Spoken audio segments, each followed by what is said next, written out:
محمد اللهم صل على محمد وآل محمد اللهم عرفني نفسك فإنك إن لم تعرفني نفسك لم أعرف نبيك اللهم عرفني رسولك فإنك إن لم تعرفني رسولك لم أعرف حجتك اللهم عرفني حجتك فإنك إن لم تعرفني حجتك ضللت عن ديني اللهم لا تمتني ميتة جاهلية اللهم عجل لوليك الفرج اللهم عجل لوليك الفرج اللهم عجل لوليك الفرج برائے تعجیل ظہور امام سب احباب مل کے بآواز بلند صلوات اللهم صل على محمد وآل محمد ما شاء الله لا حول ولا قوة إلا بالله العلي العظيم أعوذ بالله من الشيطان الرجيم بسم الله الرحمن الرحيم الحمد لله وله الأسماء الحسنى والصلاة والسلام على نبيه المصطفى وعلى وصيه ووزيره وخليفته المرتضى ما شاء الله وعلى بنته سيدة نساء العالمين فاطمة الزهراء اللهم صل على محمد وآل محمد ورحمة الله على محبي الزهراء ولعنة الله على مبغضي الزهراء ما شاء الله أما بعد فقد قال الله تبارك وتعالى في كلامه الأعلى بسم الله الرحمن الرحيم يا أيها الذين آمنوا اتقوا الله وابتغوا إليه الوسيلة وجاهدوا في سبيله لعلكم تفلحون درود پڑھیے بر محمد و آل محمد اللهم صل على محمد وآل محمد سامعین مکرم حاضرین مجلس مدرسہ علمیہ حیدریہ کے اس عزاخانے سے عشر محرم الحرام یا مجالس محرم الحرام کے سلسلے کی یہ آج آخری مجلس ہے ما شاء الله اور گزشتہ 4 دنوں سے اور آج میرے حصے میں جو مجالس آئی تھی 5 مجالس اس 5 مجالس کی آج آخری مجلس ہے سامعین مکرم جو ان مجالس میں ان ایام میں میرے گفتگو میں میرے ہم سفر رہے وہ ان مجالس میں جو جس موضوع کو ڈسکس کیا گیا اس کو بخوبی جانتے ہیں ما شاء الله ہم نے ان ایام میں عقیدہ توسل کو اپنا موضوع سخن قرار دیا تھا جو اور گزشتہ ایام میں ہم نے اسی موضوع پہ چند ایک معروضات سامعین مکرم کی سماعتوں کے نظر کیا تھے ما شاء الله اگرچہ یہ موضوع اپنی اہمیت اور اپنے قدر و منزلت کے اعتبار سے یہ موضوع اپنے اندر چونکہ مختلف پہلو رکھتا ہے اس موضوع میں کافی ساری وسعت اب بھی موجود ہے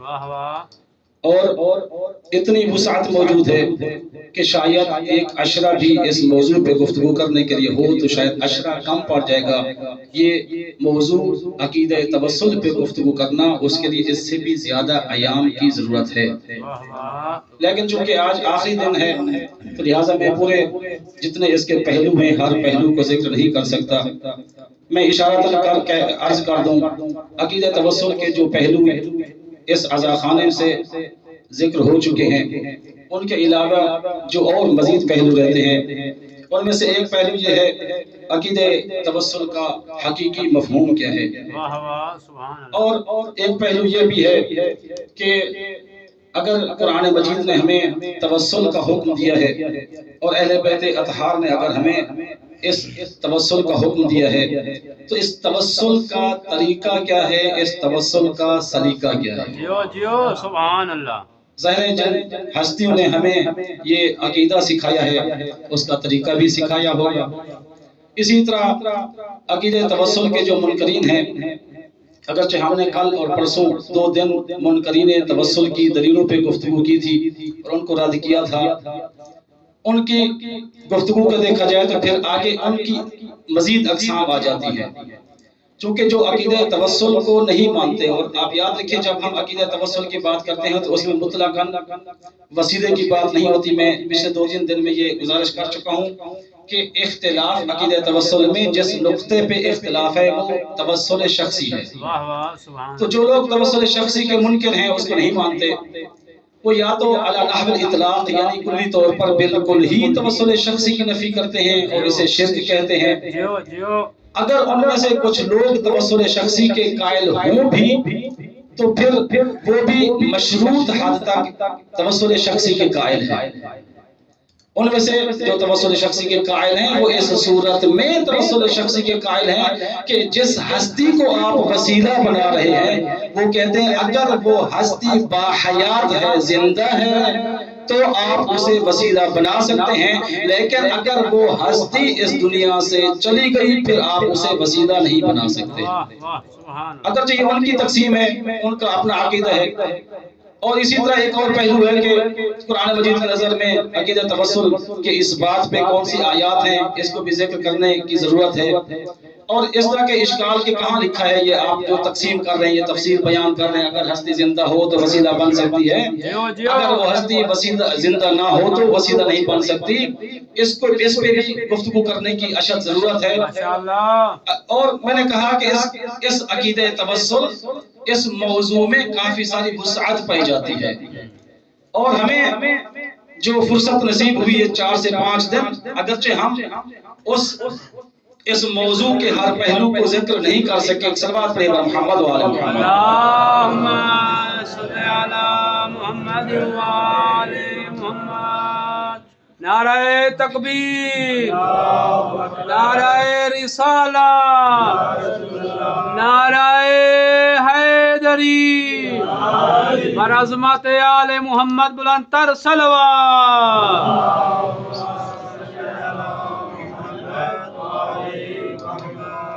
سامعین مکرم، آج کی اس مختصر سے نشست میں کوشش کروں گا کہ 4 دن جو گفتگو کی ہے اس کا نتیجہ آپ کے سامنے رکھوں، ماشاءاللہ۔ اور 2 نکات پہ کوشش رہے گی کہ میں اپنی گفتگو 2 نقطوں میں سمیٹ کر آپ کی ذہنیوں کو تمام کروں۔ جیو جیو۔ آج کی گفتگو کے 2 نکات میں سے ایک نقطہ یہ ہے، وہ افراد جو عقیدہ توسل اور توسل شخصی کے منکر ہیں، آج انہیں تلاش کرنے کی کوشش کی جائے گی کہ یہ کہاں سے آتے ہیں، ان کا تعلق کہاں سے ہے۔ سبحان اللہ۔ جو میرے ساتھ گزشتہ ایام میں اس گفتگو میں مربوط تھے وہ میرا ساتھ دیجیے گا، چونکہ جو آج اس سفر میں شریک ہوئے ہیں ان سے میرا کوئی گلہ نہیں رہے گا، چونکہ جو تسلسل کے ساتھ گفتگو سنتے آ رہے ہیں ان کا حق بنتا ہے۔ آج کی گفتگو میں قبلہ جو معروضات آپ کی خدمت میں پیش کی جائے گی، ان میں سے ایک عرض یہ ہوگی، ایک گزارش یہ بیان کی جائے گی کہ جو لوگ عقیدہ توسل اور توسل شخصی کا انکار کرتے ہیں ان کا تعلق کس قبیلے سے ہے، ان کا تعلق کس خاندان سے ہے، وہ مسلمانوں کے کس مکتب سے تعلق رکھتے ہیں، کس مسلک سے تعلق رکھتے ہیں، کس فرقے سے تعلق رکھتے ہیں، ان کا مکتبہ فکر کیا ہے۔ قبلہ حافظ صاحب دوسرے نقطے پہ جو گفتگو کرنی ہے وہ یہ ہے کہ قرآن کی روشنی میں دیکھنے کی کوشش کی جائے گی اس عقیدہ توسل کا حقیقی مفہوم کیا ہے۔ اگر آپ آمادہ ہیں یہ 2 نکات سننے کے لیے اور گفتگو کو باقاعدہ آواز دینے کے لیے، ایک مل کر محبت بھری آواز بلند صلوات پڑھیے۔ اللہم صلی علی محمد۔ سامعین مکرم، جو منکر توسل ہے اس کو کیسے تلاش کریں؟ ظاہر ہے جو بھی ہے تو مسلمان۔ اب اگر مسلمان ہیں تو اس کو تلاش کرنے کا سب سے پہلے ہم پیمانہ طے کرتے ہیں، اس کو تلاش کرنے کا پیمانہ کیا ہے؟ اس کو تلاش کرنے کا پیمانہ قبلہ ایک تو یہ ہو سکتا ہے کہ ہم فرقے کے اعتبار سے جا کر اسے تلاش کریں اور ہمیں علم ہو کہ اس بندے کا تعلق کس فرقے سے ہے، لیکن ہم ایسا کر نہیں سکتے، اس لیے کہ اب دنیا میں مسلمانوں کے فرقے اتنا بن چکے ہیں، اگر کوئی شخص ان فرقوں میں جا کر اس بندے کو تلاش کرے گا خود اپنا فرقہ بھی بھول جائے گا۔ توجہ ہے نا سب کی؟ سبحان اللہ۔ لہذا فرقہ کے اعتبار سے تو ہم نہیں تلاش کر سکتے، پھر کس اعتبار سے؟ عقائد کے اعتبار سے جا کر ہم تلاش کریں۔ عقائد کے اعتبار سے بھی کافی ساری ان کی اقسام ہیں، کوئی نقش بندی ہے، کوئی پتہ نہیں کیا ہے، کافی سارے اقسام ہیں ان کی۔ تو میں نے جو ایک پیمانہ، مجھے جو سامنے آسان پیمانہ نظر آیا، اس پیمانے کو سامنے رکھتے ہوئے میں کوشش کروں گا جو انسان، جو مسلمان توسل شخصی کا انکار کرتے ہیں ان کا تعلق کس سے ہے، اور جو پیمانہ میں نے مقرر کیا ہے، جو مجھے سمجھ آیا ہے، وہ ہے فقہ کے اعتبار سے۔ اگر کائنات میں جتنے بھی مسلمان ہیں، فقہ کے اعتبار سے 5 قسمیں ہیں ان کی۔ فقہ جعفریہ، کوئی بھی مسلمان ہو اس کا تعلق فقہ کے اعتبار سے دیکھا جائے، یا تو اس کا تعلق فقہ جعفریہ سے ہوگا، یا اس کا تعلق فقہ حنفی سے ہوگا، یا اس کا تعلق فقہ مالکی سے ہوگا، یا اس کا تعلق فقہ حنفی سے، فقہ حنبلی سے ہوگا، یا اس کا تعلق فقہ شافعی سے ہوگا۔ سبحان اللہ۔ تو یہ آسان طریقہ ہے، کیونکہ فقہ کے اعتبار سے اتنا فرقے اور زیادہ طبقے نہیں ہیں، تو اس لیے میں نے یہی سوچا کہ میں فقہ کے اعتبار سے جا کر ڈھونڈوں جو منکر توسل ہے اس کا فقہ کے اعتبار سے کس سے تعلق ہے۔ آیا ایسا انسان کا تعلق امام ابو حنیفہ سے ہے؟ آیا ایسے انسان کا تعلق امام شافعی سے ہے؟ آیا اس انسان کا تعلق امام حنبل سے ہے؟ آیا اس انسان کا تعلق امام جعفر صادق سے ہے؟ فقہ کے اعتبار سے دیکھتے ہیں جو توسل کا منکر ہے اس کا تعلق کس سے ہے۔ سبحان اللہ۔ سب سے پہلے میں گیا جناب امام حنبل کی بارگاہ میں۔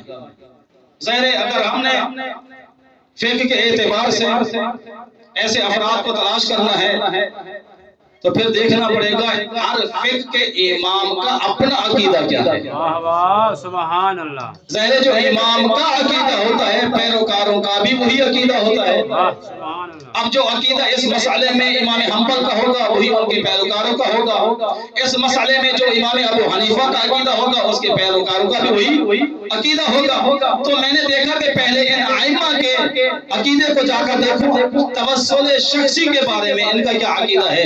جب میں نے کتابوں کا مطالعہ کیا اور امام حنبل کے بارے میں نے جا کر دیکھا تو مجھے ایک واقعہ نظر آتا ہے، ایک واقعہ ملا۔ منصور عباسی، اس کی جو بنی عباسی کی حکومت شروع ہوئی تھی، ان کے حکمرانوں میں سے ایک حکمران منصور ہے، اور امام حنبل اس کے زمانے حکومت میں امام فقہ تھے، مدینے میں رہتے تھے۔ منصور قبر نبی پہ پہنچا زیارت کے لیے، توجہ ہے نا صاحب کی؟ ماشاءاللہ۔ یہ منصور قبر نبی پہ پہنچا، وہاں امام حنبل بیٹھے، اب یہ دعا مانگنا چاہتا تھا، اور چونکہ امام حنبل ان کے ہاں ایک فقیہ زمان تھے تو حکمران بھی فقیہ کی رائے کے بغیر کوئی کام نہیں کرتے تھے، اس لیے اس منصور نے کہا اے ابا عبداللہ استقبل القبلہ وادعو او استقبل القبر النبی وادعو۔ اے امام حنبل اتنا بتائیے میں اللہ کی بارگاہ میں دعا کرنا چاہتا ہوں، کیا میں قبلہ رخ ہو کر دعا مانگوں یا قبر نبی کی طرف اپنا رخ کر کے دعا مانگوں؟ اس کا مطلب یہ ہے کہ دونوں کا رخ اپوزٹ ہوگا۔ اگر وہ قبلہ رخ ہوتا ہے تو قبر نبی کی طرف پشت ہوتی ہوگی، اگر وہ قبر نبی کی طرف رخ کرتا ہے تو قبلہ کو پشت ہوتی ہوگی۔ اسی لیے شاید اس نے پوچھ لیا ہوگا یا ابا عبداللہ اتنا بتائیے استقبل القبلہ او استقبل قبر نبی، امام حنبل اتنا بتائیے میں قبر نبی کو قبر نبی کی طرف رخ کروں یا قبلہ کی طرف رخ کروں؟ اس وقت امام حنبل نے جو جواب دیا اس سے ان کے عقیدے کا علم ہو جاتا ہے۔ امام حنبل نے کہا لما تصرف وجہک عن قبر نبی، تو کیوں قبر نبی سے اپنے چہرے کو موڑنا چاہتا ہے؟ شاید اسے جھنجھوڑ کے کہا اے منصور تجھے نہیں معلوم کہ اس قبر سے اپنا چہرہ موڑنا چاہتے ہو؟ انہو وسیلتک و وسیلت ابیک آدم، یہ جس کی قبر ہے یہ کوئی عام نبی نہیں، یہ وہ نبی ہے جو تیرا بھی وسیلہ ہے، تیرے باپ آدم کا بھی وسیلہ ہے۔ سبحان تو یہاں سے دو نقطے قبلہ حافظ صاحب دو نقطے سمجھ آ گئے. ایک تو یہ کہ امام حنبل توسل شخصی، یہاں یہی رواج ہے، کوئی بات نہیں ہوتی، پریشان نہیں ہونا. یہاں قبلہ یہاں سے دو نقطے سمجھ آ گئے. امام حنبل جہاں توسل شخصی کے قائل ہیں، فقط ایسا نہیں کہ توسل شخصی کے قائل تھے، بلکہ جس ہستی کو وسیلہ بنایا جائے، امام حنبل کے الفاظ نے بتا دیا اگر وہ دنیا میں زندہ ہو تب بھی وسیلہ بن سکتا ہے، اگر دنیا سے چلا جائے تب بھی وسیلہ بن سکتا ہے. سبحان اللہ سبحان اللہ. اب اس کا مطلب ہے جو توسل شخصی کا انکار کر رہا ہے اس کا تعلق فقہ حنبلی سے نہیں ہے. چلو کوئی بات نہیں، تین فقہ اور ہیں، چار وہاں جا کر تلاش کرتے ہیں، آخر پتہ تو چلے اس کا تعلق ہی سے ہے یا شی سے ہے، کسی نہ کسی جنس سے اس کا تعلق ہوگا. کیونکہ جب ہم پہنچتے ہیں امام حنبل کا ایک اور واقعہ آپ کو بتا دوں. ان کے پیروکاروں میں سے عبداللہ نامی ایک شخص ہے، وہ کہتا ہے کہ کتاب علل میں شاید غالباً یہ بات لکھی ہوئی ہے. وہ کہتا ہے کہ ایک مرتبہ میں اور میرے بابا گھر سے نکلے امام حنبل کی قبر کی زیارت کے لیے، یعنی ان کی وفات کے بعد کا واقعہ ہے. ان کی قبر کی زیارت کے لیے ہم گھر سے باہر نکلے. رات کا وقت تھا، ہلکا پھلکا اندھیرا تھا، لیکن جو ہم چلتے گئے رات کا اندھیرا بڑھتا گیا اور اتنا اندھیرا چھا گیا کہ ہمیں کچھ دکھائی نہیں دے رہا تھا. اور جب ہمیں کچھ دکھائی نہیں دے رہا تھا تو ہم چلنے سے عاجز آ گئے.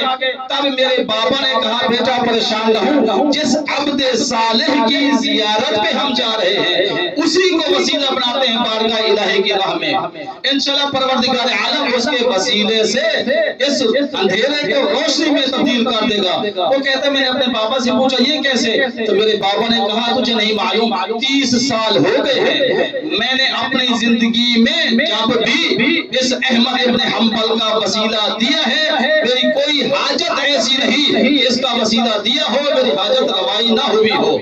وہ کہتے جو ہی ہم نے احمد ابن حنبل کا وسیلہ دیا آسمان سے ایسی روشنی آئی جیسے چودھویں کا چاند چمک رہا ہو. اس سے ثابت یہ ہوا امام حنبل بھی توسل شخصی کے قائل تھے اور ان کے پیروکار بھی توسل شخصی کے قائل تھے. اس سے یہ بات بھی سمجھ آ گئی وہ فقط توسل شخصی کے قائل نہیں تھے بلکہ جس کو وسیلہ بناتے تھے اس کی حیات میں بھی وسیلے کے قائل تھے، ان کی وفات کے بعد بھی وسیلے کے قائل تھے. سبحان اللہ.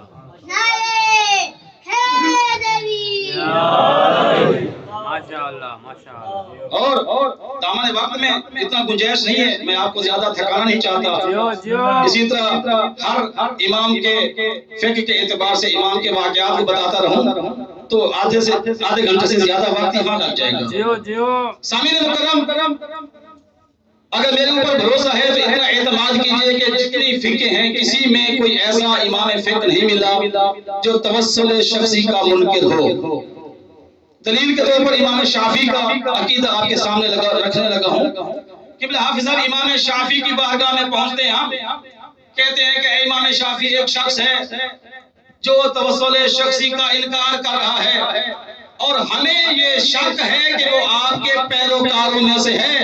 تو امام شافعی جواب دیتے ہوئے نظر آتے ہیں اس پہ یہ شک کرنا کہ اس کا تعلق میرے عقیدے سے ہے، اس سے پہلے لازم تھا شیخ جاوید پہلے میرا عقیدہ تو دیکھ لیتے.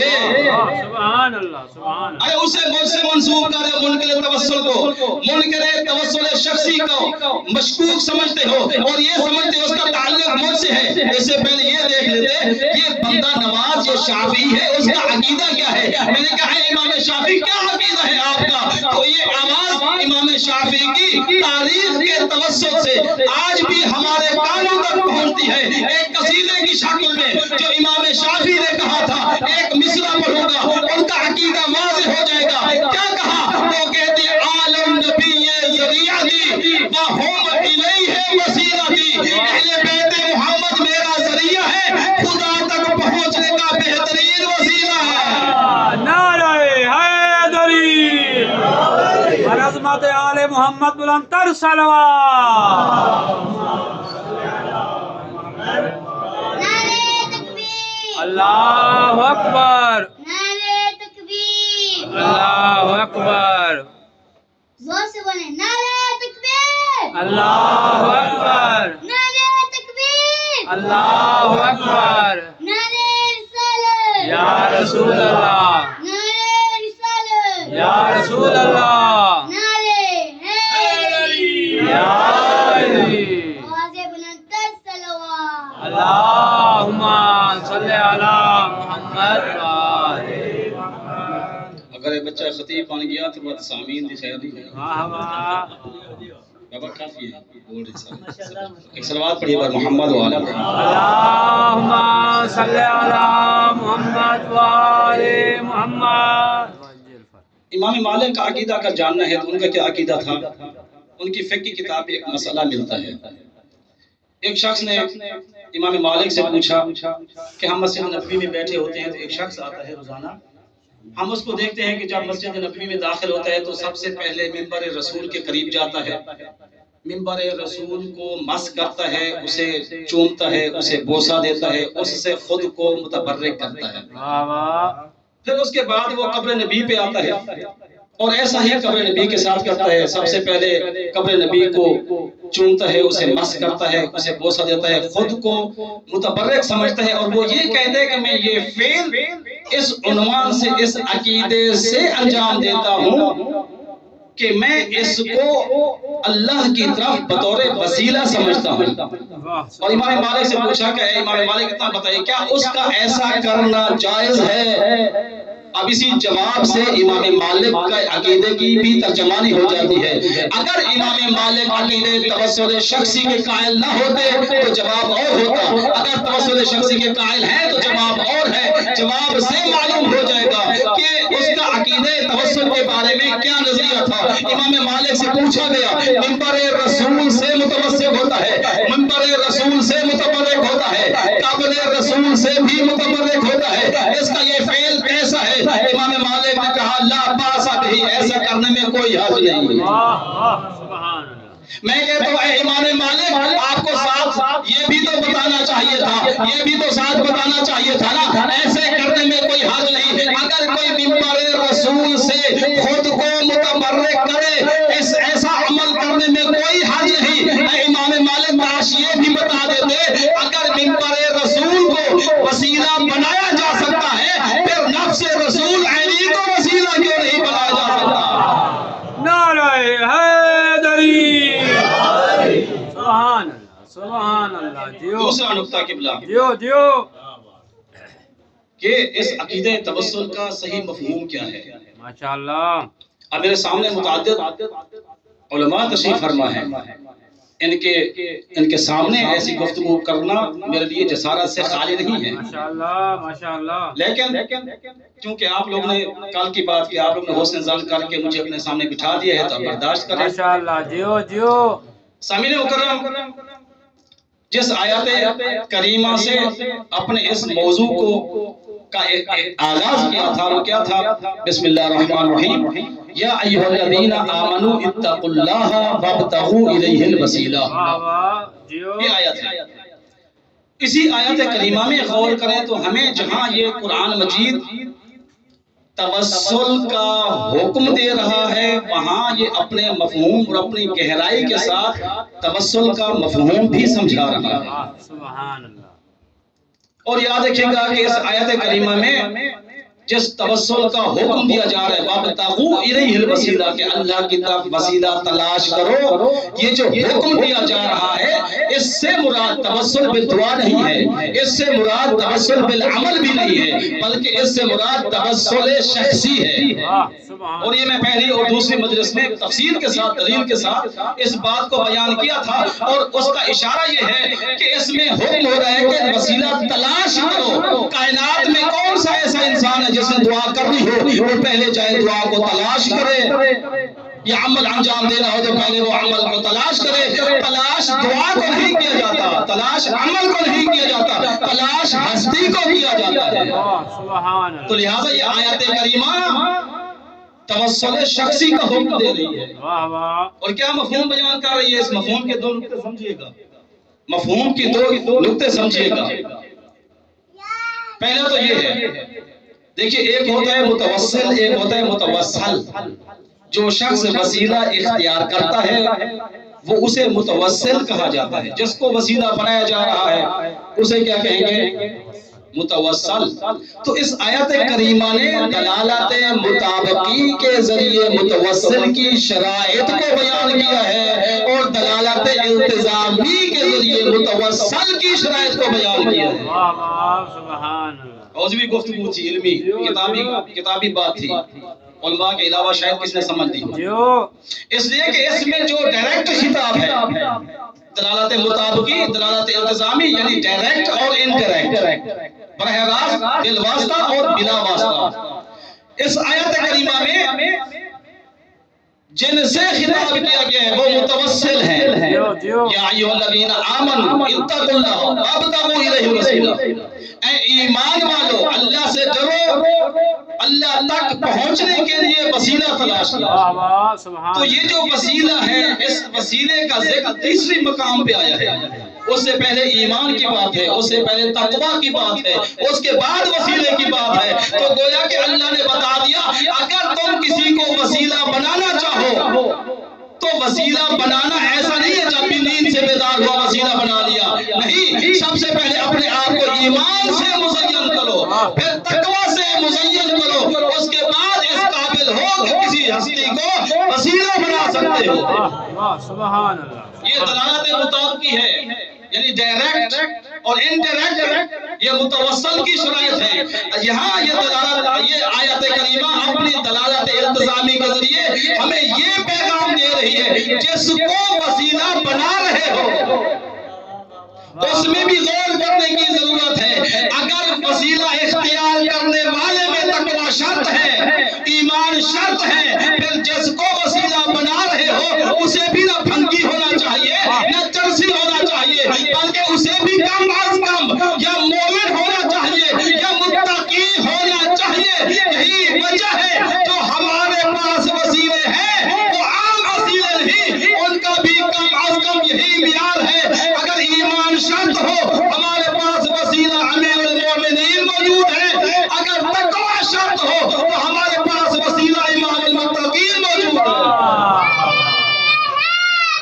یا عظمت آل محمد بلندتر صلوات. جو اب جس کو وسیلہ بنانا ہے اس کا بھی معیار چاہیے. اگر کسی ہستی کو آپ وسیلہ بناتے ہیں، اگر وہ موجود نہیں ہے، اگر آپ اس کی قبر پہ جاتے ہیں، اس کی مزار پہ جاتے ہیں، تو وہاں پہ جا کر دیکھیں گے اس کی مزار پہ جانے سے آپ کو ایمان کے آثار ملتے ہیں کہ نہیں ملتے، تقوی کے آثار ملتے ہیں کہ نہیں ملتے، دین کے آثار ملتے ہیں کہ نہیں ملتے، اسلام کے آثار ملتے ہیں کہ نہیں ملتے، انسانیت کے آثار ملتے ہیں کہ نہیں ملتے، اخلاق کے آثار ملتے ہیں کہ نہیں ملتے، حیا کے آثار ملتے ہیں کہ نہیں ملتے. ان مزاروں پہ یہ آیت اپنے مفہوم کے ساتھ یہ پیغام دے رہی ہے، ان مزاروں پہ کبھی نہ جاؤ، ان مزاروں کو وسیلہ نہ بناؤ جہاں ساری رات دھمال ہوتا رہتا ہو، جہاں موسیقی کی محفلیں لگتی ہو، جہاں شراب کی محفلیں لگتی ہو، جہاں قوالی کی محفلیں لگتی ہو، جہاں بھنگ پلائی جاتی ہو، پی جاتی ہو. ایسی جگہ پہ نہ جاؤ جہاں پر دیکھیے وسیلہ کیوں ہوتا ہے؟ وسیلہ ہوتا ہے خدا تک پہنچنے کے لیے. اب جو انسان خدا تک پہنچنا چاہتا ہے وہ وسیلہ تلاش کرتا ہے تاکہ خدا تک پہنچے. تو یہ آیت یہ کہہ رہی ہے ان لوگوں کو وسیلہ نہ بناؤ، ان مقامات کو وسیلہ نہ بناؤ جہاں پہنچ کر تم خود خدا کو بھول جاؤ. بھئی جہاں انسان موسیقی میں غرق ہو جائے گا اسے خدا یاد رہے گا؟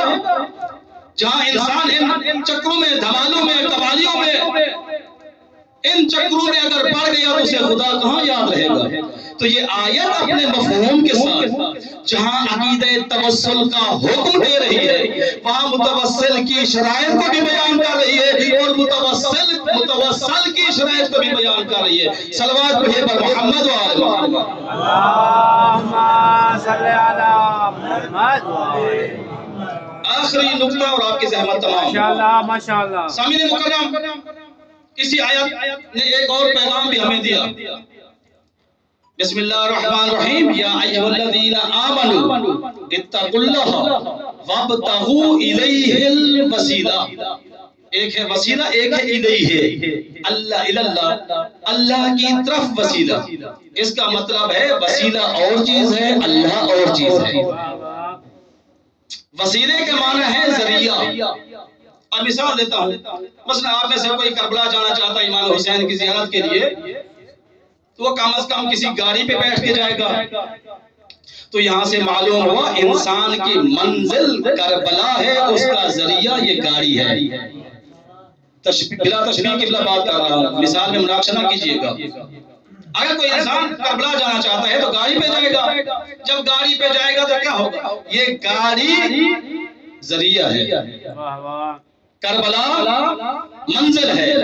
اللہ نے کہا وابتغوا الیہ الوسیلہ. اللہ نے اس آیت میں بتا دیا وسیلہ اور چیز ہوتی ہے، میری ذات اور ہے. یاد رکھنا وسیلہ ایک ذریعہ ہوتا ہے، منزل نہیں ہوتا. وسیلے کو ذریعہ ہی سمجھنا، اسے کبھی منزل نہ سمجھنا. میں بات کو کھول کے بیان کروں، وسیلہ کیا ہوتا ہے.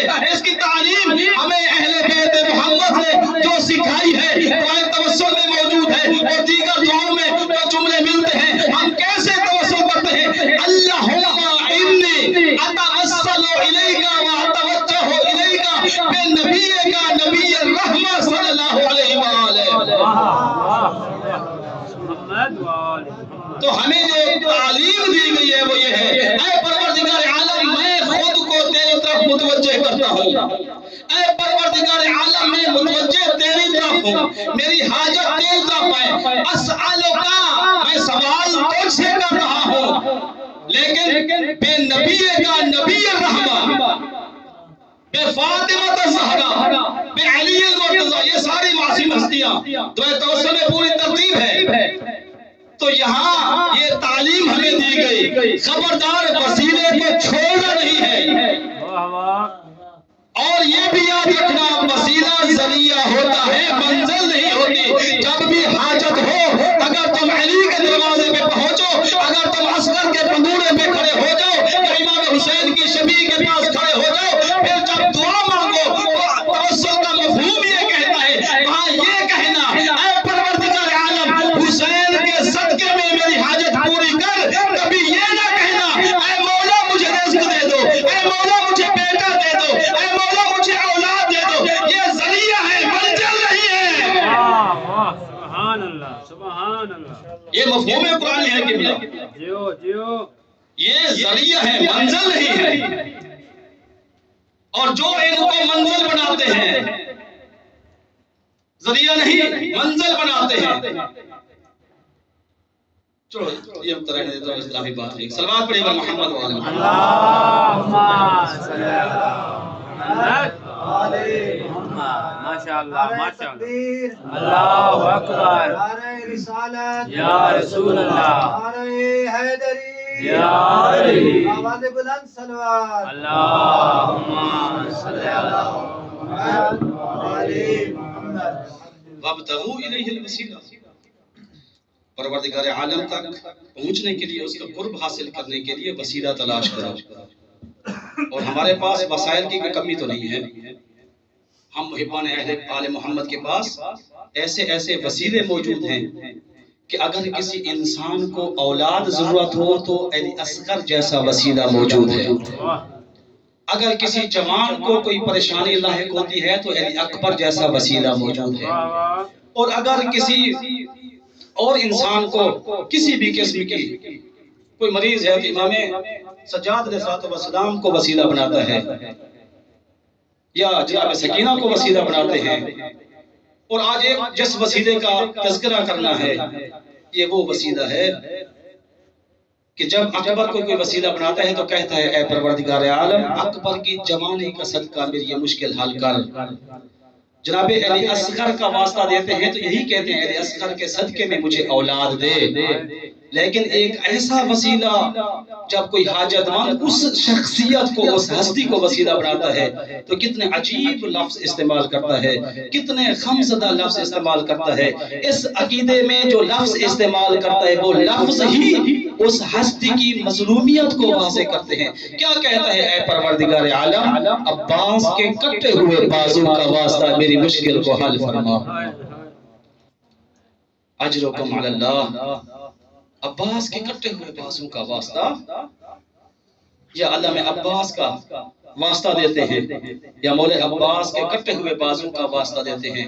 اس لیے جب کہتے ہیں نا مولا عباس کے کٹے ہوئے بازو کا واسطہ, وہاں ہمیں پوری داستان کربلا نظر آ رہی ہوتی ہے کہ عباس نے یہ بازو کیسے کٹائے تھے. سکینہ کے لیے پانی تو لینے گئے تھے نا, اسی پانی لینے کی راہ میں عباس نے اپنے بازو قلم کر دیے اور نام بن گیا یا ساقی عطشا کربلا, پیاسے کربلا والوں کو پانی پلانے والا ساقی کربلا کا لقب مل گیا. بازو کٹ گئے کربلا والوں کی پیاس بجھانے کے راستے میں. اے عزیزان مظلوم کربلا, ہر شہید کربلا کا شہادت کا اپنا اپنا ایک اثر ہوتا ہے. جو بھی شہید ہوا اس کا اثر جہاں امام حسین علیہ السلام کو ہوا, ہر شہید کا اثر دیگر افراد پہ بھی ہوا ہے. لیکن مولا غازی عباس کی شہادت کا جو اثر ہے وہ کسی فقط ایک ہستی پہ نہیں ہوا, بلکہ اگر آپ مقتل کی کتابیں اٹھا کے دیکھ لیں, تاریخ کی کتابیں اٹھا کے دیکھیں تو معلوم ہوتا ہے کربلا کی سرزمین پہ موجود 3 ہستیاں ایسی تھیں جن پہ شہادت عباس کا اثر بہت زیادہ ہوا ہے. ان میں سے ایک جناب سکینہ ہے, ان میں سے دوسری جناب زینب ہے, اور تیسری ہستی خود امام حسین علیہ السلام ہے. جہاں تک آپ کی آنکھوں نے آپ کا ساتھ دیا میں یہ اثر آپ کو بتاتا رہوں گا. سب سے پہلے کی بلا جناب سکینہ پہ مولا عباس کی شہادت کا اثر ہوا ہے. کیا اثر ہوا؟ تاریخ کربلا بتاتی ہے 10 محرم کا جب دن تھا نا, تیسرا دن تھا پانی کو بند ہوئے. پانی خیام میں موجود نہیں تھا, بڑے تو بڑے تھے, روتے نہیں تھے نا, لیکن صبر سے کام لے رہے تھے. لیکن بچہ جو ہوتا ہے اسے جو کچھ چاہیے ہوتا ہے وہ سب سے پہلے روتا ہے. خیام سے بچوں کے رونے کی آواز نہیں آتی تھی, رونے کے ساتھ ساتھ العطش العطش العطش کی آوازیں آتی تھی. اور یہ آوازیں اتنا دردناک تھی, اتنا تکلیف ہوتی تھی, اتنا احساس ہوتا تھا یہ تکلیف, فقط العطش کی آوازیں نہیں ہوتی تھی. مقتل کی کتابوں میں لکھا ہے جتنے بھی بچے تھے وہ اپنے پانی پینے کے برتن کو لے آتے تھے اس خیمے میں جس خیمے میں سکینہ رہتی تھی, اس کے پاس آ کر کہتے تھے اے سکینہ تیرا چچا غازی عباس تو موجود ہے نا, اے سکینہ ہم بولے ہو سکتا ہے مانے نہ مانے, اے سکینہ ہم نے دیکھا جب مکہ سے ہم کربلا آ رہے تھے عباس تجھ سے بہت پیار کر رہا تھا. اے سکینہ ہم نے دیکھا مولا عباس نے آپ کو 2 قدم بھی پیدل نہیں چلنے دیا. جب بھی آپ کو پیدل چلتے ہوئے دیکھتا تھا ہم نے دیکھا عباس فوراً آپ کو اٹھا لیتا تھا. اے سکینہ ہم آپ کی منت کرتے ہیں, ہمارے اوپر منت لا, ایک بار اپنے چچا عباس کے پاس جا, ان سے کہے ہمارے لیے پانی لے کر آئے, پیاس ہمیں قتل کر رہی ہے. اجرکم اللہ, اجرکم اللہ. ذہن بنائیے جناب سکینہ آئی اپنے بابا کے پاس, بابا بچے میرے اوپر بھروسہ کر کے یہی بات کہہ رہے ہیں, خالی برتن ان کے ہاتھ میں پانی مانگ رہے ہیں. بڑے اختصار سے بیان کروں, جناب عباس کو اجازت مل گئی. مولا عباس مشکیزہ لے کر گھوڑے پہ سوار ہو کے میدان کی طرف روانہ ہے. ٹیلے پہ امام حسین کھڑے ہو کے عباس کو دیکھ رہے تھے اور مقتل والے پڑھتے ہیں کہ جناب سکینہ کی نگاہیں اپنے بابا حسین کے چہرے پہ تھی. سکینہ دیکھتی رہی اور بچوں کو دلاسا دے رہی تھی, اے بچوں پریشان نہ ہو, اب جو پانی لینے جا رہا ہے کوئی اور نہیں میرا چچا عباس ہے, یقین کیجئے میرا چچا پانی لے کر ضرور آئے گا. آپ پریشان نہ ہو, بس تھوڑی دیر کے لیے صبر کیجئے, ابھی نہر فرات سے تازے پانی کی کا مشکیزہ ہمارے پاس پہنچ جائے گا۔ اب سکینہ یہ دلاسے دے رہی تھی اور اپنے بابا کے چہرے کو باغور دیکھ رہی تھی۔ مولا حسین کی نگاہ کہاں ہے؟ مولا عباس کی طرف۔ اب مولا حسین نے جناب عباس کو دیکھا، جاتے ہوئے بھی دیکھا اور آتے ہوئے بھی دیکھا۔ جب آتے ہوئے دیکھا نا، ایک حالت کوئی ایسی بنی، کیفیت کوئی ایسی بنی، امام حسین کے چہرے کا رنگ اڑنے لگا۔ سکینہ نے جب دیکھا نا میرے بابا کے چہرے کے رنگ اڑ رہا ہے، وہ سمجھ گئی کہ مشکل ہے، جلدی سے اپنے بابا کے پاس آئی، کہا بابا اتنا بتائیے میرے چچا خیر سے ہے؟ کہا سکینہ تیرے چچا پہ حملہ ہو رہا ہے۔ جب سکینہ نے اپنے چچا عباس کے علم کو گرتے ہوئے دیکھا، جلدی سے خیام میں واپس آئی۔ جتنے بچے برتن اٹھا کے کھڑے تھے سب بچوں کو جمع کیا، کہا کہ جلدی سے اپنے ہاتھوں سے ان کوزوں کو، ان برتنوں کو گرا دو۔ اے سکینہ کیا کرے؟ کہا کہ اپنے ہاتھوں کو دعا کے لیے بلند کرو، میں دعا کرتی ہوں تم آمین کہنا۔ میری آقا زادی نے تمام بچوں کے ہاتھ دعا کے لیے بلند کرائے اور سب بچوں نے ایک ہی دعا مانگی، اے اللہ میرے چچا عباس کی خیر ہو۔ لیکن جب سکینہ نے دیکھا میرے بابا کے چہرے کی حالت متغیر ہو رہی ہے، جلدی سے برتنوں کو پھینکا، دوڑ کے اپنے بابا کے پاس آئی، قدموں میں گر گئی سکینہ اور رو کے کہتی ہے بابا اب سکینہ کو پیاس نہیں ہے، میرے چچا عباس کو واپس بلاؤ۔ اجرکم علی اللہ، اجرکم علی اللہ۔ یہ پہلا اثر ہے مولا غازی عباس کی شہادت کا جو سکینہ پہ اثر ہوا۔ پروردگار عالم آپ کی آنکھوں کو سلامت رکھے۔ اے ارباب عزا، اگلا جملہ سنیے۔ دوسرا اثر ہوا جناب زینب کبریٰ پہ۔ کیا اثر ہوا؟ 2 محرم کو جب یہ قافلہ کربلا کی سرزمین پہ پہنچا تھا، علی کی بیٹی نے محسوس کیا جتنی بھی خواتین یہاں آئی ہیں وہ گھبرائی ہوئی ہیں، وہ پریشان ہیں، وہ خوف زدہ ہیں۔ میری آقا زادی نے ان بیویوں کو ایک خیمے میں جمع کیا، سب کو جمع کرنے کے بعد پوچھا میں دیکھ رہی ہوں تمہارے چہروں پہ گھبراہٹ ہے، تمہارے چہروں پہ خوف ہے، تمہارے چہروں پہ پریشانی ہے، اس کی کیا وجہ ہے؟ بیویوں نے کہا کہ جنگل کا سما ہے، صحرا کا مکان ہے، ہر طرف فوج اشقیاء ہمارا گھیراؤ کر رہی ہے، جوک در جوک دشمن اپنے فوجی اور اپنے گھوڑے لے کر آ رہا ہے، ہم خوف زدہ ہیں۔ اس وقت جناب زینب نے بڑے اطمینان کے ساتھ بیویوں کو دلاسا دیا تھا، کہا کہ اے بیویوں کس بات کی پریشانی ہے، کس بات کا خوف ہے، تمہیں نہیں معلوم ہمارے ساتھ بھیا عباس بھی آئے ہیں، بھیا عباس بھی ہمارے ساتھ ہیں، اور میں زینب گارنٹی دیتی ہوں جب تک میرا بھائی عباس موجود ہے تمہیں کوئی آنچ بھی نہیں آئے گی، تمہارے پردے بھی سلامت رہیں گے، تمہاری زندگیاں بھی سلامت رہیں گی، تم بھی سلامت رہو گی، تمہارے بچے بھی سلامت رہیں گے۔ زینب 2 محرم کو جو زینب عالیہ 2 محرم کو جو بی بی ان خواتین کو تسلی دے رہی تھی، جانتے ہو 10 محرم کو کیا ہوا؟ ہوئی زینب جب قریب سے آ کر بتایا اے زینب عالیہ میں آپ کو ایک خبر سنو، کیا خبر ہے؟ تیرا بھائی عباس زین سے ضمیر پہ آ گیا ہے۔ اے باب عزا جلدی سے بی بی زینب نے تمام بیبیوں کو خیمے میں جمع کیا اور ایک جملہ کہا میں زینب نے تمہارے پردوں کی ذمہ داری لی تھی، لیکن مجھے معاف کرنا، جس کے سہارے زینب نے تمہارے پردوں کی ذمہ داری لی تھی نا وہ تو فولاد پہ گر۔ اجرکم علی اللہ، اجرکم علی اللہ آزادارو۔ تیسری ہستی امام مولا عباس کی شہادت کا جس پہ اثر ہوا، سید الشہداء مظلوم کربلا زہرا کلال امام حسین۔ آخری جملہ ہے، امام حسین علیہ السلام نے جب مولا عباس کو میدان میں جانے کی اجازت دی تھی تو امام کی نظریں مولا عباس پہ تھی۔ اب مولا عباس گھوڑے پہ بیٹھے میدان نہر فرات کی طرف روانہ ہوئے۔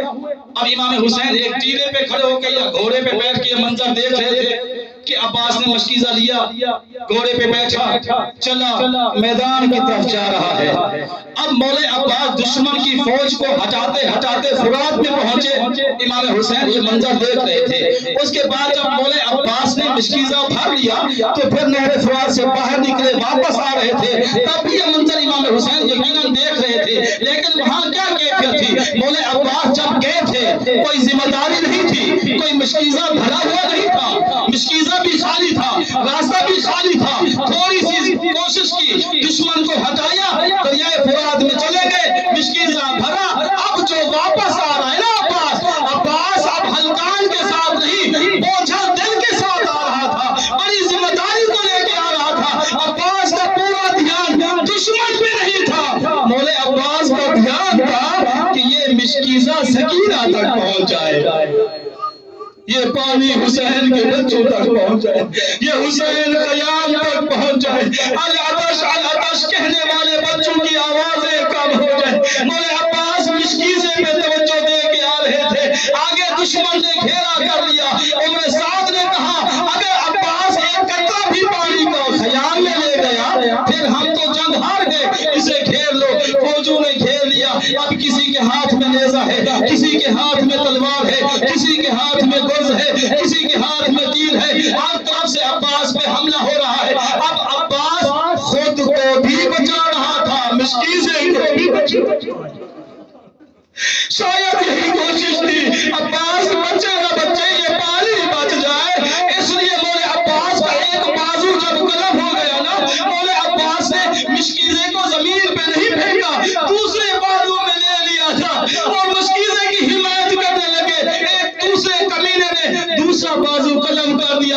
اب عباس کرے تو کیا کرے، دونوں ہاتھ تو کر چکے ہیں۔ یہاں پہ کہتے ہیں شہنشاہ وفا، کبھی سنا ہے عباس کو شہنشاہ وفا کیوں کہتے ہیں؟ اگر عباس اب بھی مشکیزے کو پھینک دیتا تو وہ بری ذمہ تھے، کوئی اعتراض ان پہ نہ آتا، کوئی اشکال ان پہ نہ آتا، کوئی انگلی نہ اٹھاتا کہ عباس نے پانی گرا دیا تھا، کیسے انگلی اٹھاتے؟ ہر بندہ کہتا ہے جس کے بازو نہ ہو وہ کیسے کوئی چیز اٹھا لیتا ہے۔ یہاں پہ وفائے عباس کو دیکھیے، عباس نے پھر بھی مشکیزہ گرنے نہ دیا، مشکیزے کے تلے کو اپنے دانتوں میں محفوظ کر لیا، اپنے منہ میں محفوظ کر لیا۔ اب ابطل کی کتابیں کہتی ہیں جب یہاں تک حالت پہنچی، مولا عباس گھوڑے کی زین پہ جھکے ہوئے تھے، اس مشکیزے کی حفاظت کر رہے تھے کہ اسی وقت میں ایک کمینے نے ایک گرز کا وار کیا، کسی کمینے نے تیر مشکیزے میں مارا، کسی کمینے کا تیر مولا عباس کی آنکھ میں لگا۔ اب جب مشک سے پانی بہنے لگا، عباس کی آنکھ ٹوٹنے لگی، مولا عباس اب کرے تو کیا کرے؟ ایک شکیل نے جو گرز کا وار کیا، ام البنین کا لال اب زین پہ سنبھلنے لگا۔ میں نے کہا مولا حسین پہ، مولا حسین پہ مولا عباس کی شہادت کا کیا اثر ہوا؟ اب ام البنین کے سر پہ کسی نے جب گرز کا وار کیا، عباس سنبھل نہ لگ سکے، زین سے زمین پہ جب آنے لگے، ایک آواز مولا حسین کے کانوں میں پہنچی، علیکم منی السلام یا عبداللہ، مولا غلام کا آخری سلام ہو۔ اور اثر دیکھیے، جب یہ آواز مولا حسین کے کان میں پہنچی، امام حسین کے ہاتھ کمر پہ آ گئے، رو کے کہتے ہیں الآن انکسر ظہری، عباس تیرے جانے سے حسین کا زور ٹوٹ۔